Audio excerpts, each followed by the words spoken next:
Okay, on to the second part of our tutorial, where we're going to use a bit of jQuery and ajax to load this information into the page. So now you might be wondering here, why don't we simply use a PHP include? And that is a valid question, but what we found, if I go back to killersites.com, is we found that sometimes it takes a little while for this XML data to load. And in that case, what often happens is the browser renders up to here, and then it takes a couple seconds to display this information. And while that couple seconds is going on, any content below, this sidebar content, this footer content, all that wasn't being displayed. And we didn't want to have a delay on the page load any more than necessary. So what we decided to do was use a little bit of jQuery and ajax to load this information after the page had fully loaded.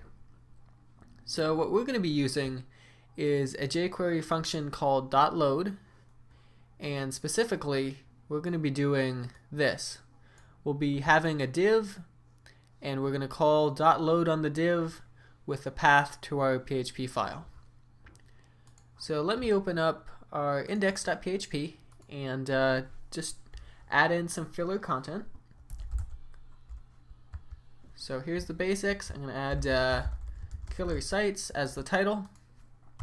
Now within the body I'm going to have an h1 tag, which I'll call recent forum topics. And then within here we're going to have a div with ID, and we'll give it recent topics. Okay, so that's where our information is going to be loaded. And now within the head of the document, let's add there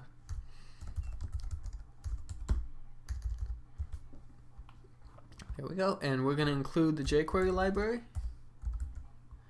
So that's going to link to this file. And then we also want to add a little bit of JavaScript. And we're going to place this JavaScript within the standard, what did I call it? I think .ready was my shortcut. There we go. The document.ready function. So as soon as the document is ready, it's going to perform these jQuery commands. And in this case, I'm going to go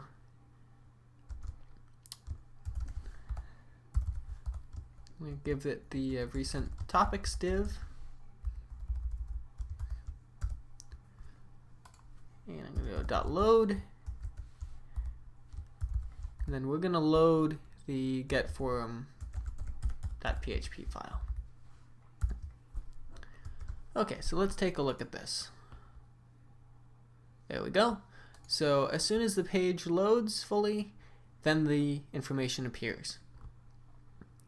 So we also need to think of a couple other things that might enhance usability and accessibility for people, for example, who may have JavaScript disabled. So let's first think about what's going to happen if JavaScript is disabled. First off, obviously none of this will work. jQuery won't work, so all the user is going to see is a blank div. So instead of doing that, let's add in no script tags.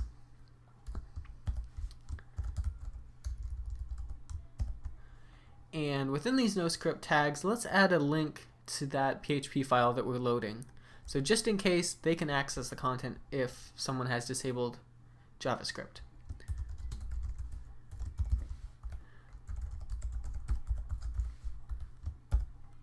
Okay, and then let's just put a few recent forum topics.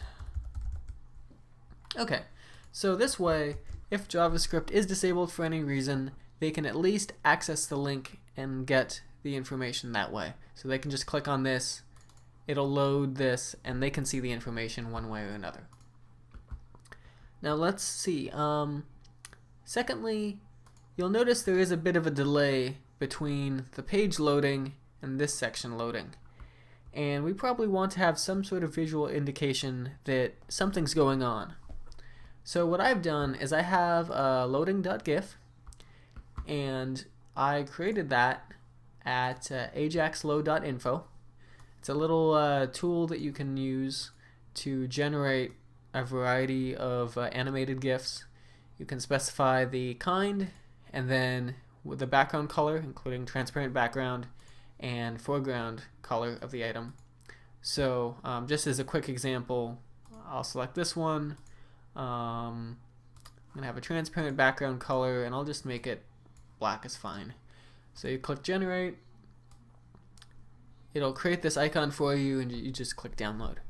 So exactly which of these you use is up to your personal preference, but I have loading.gif, which looks like this. Just very simple.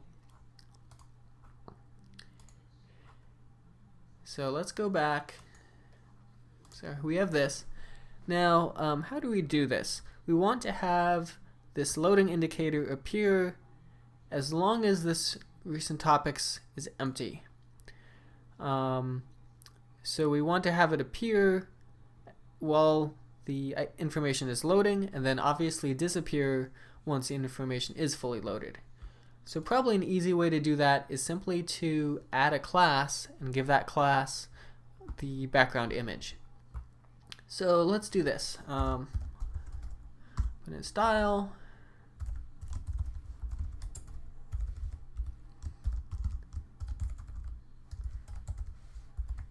And let's add a .loading class. And we'll give that a background. So that's going to point to my loading.gif. We're going to place it in top left, and we'll say that it's not going to repeat. And then the one other thing we want to do as well is let's give it a height and a width to make sure this background image appears. So it has a height of 11 pixels and a width of 16 pixels. So if you use a different image than just double check, make sure the dimensions are correct, that you're using the correct dimensions in the CSS. Okay, so that's the start of things. Obviously we're going to want to make sure that this background image only shows up if JavaScript is enabled. So what I'm going to do is within the jQuery block, I'm going to add, let me just copy this section actually. So I'm going to do .add class, and I'm going to add the loading class. Okay, so let's preview this and see how it works. So we got it, and it looks like it's sticking around. It continues to show up after the information is loading, but it looks generally good so far. So how are we going to go ahead and remove this class once the information is loaded? Well, if you go to the jQuery website, you'll notice that you can add a function that is called once this is complete. So what I'm going to do is I'm going to add here, we just add a comma, function, and then let's call the function, let's do a remove class. So .remove class, and we'll remove the loading class. Okay, so let's preview and see how things work. So it looks like it's working perfectly. We have the animation shows up while it's loading and then disappears after it's finished loading. Well, that wraps up today's tutorial. Thanks for watching. You can contact me through my email address, ben@killersites.com, or through the Killer Sites forums where I go by the username Vulcan Creative. Thanks again.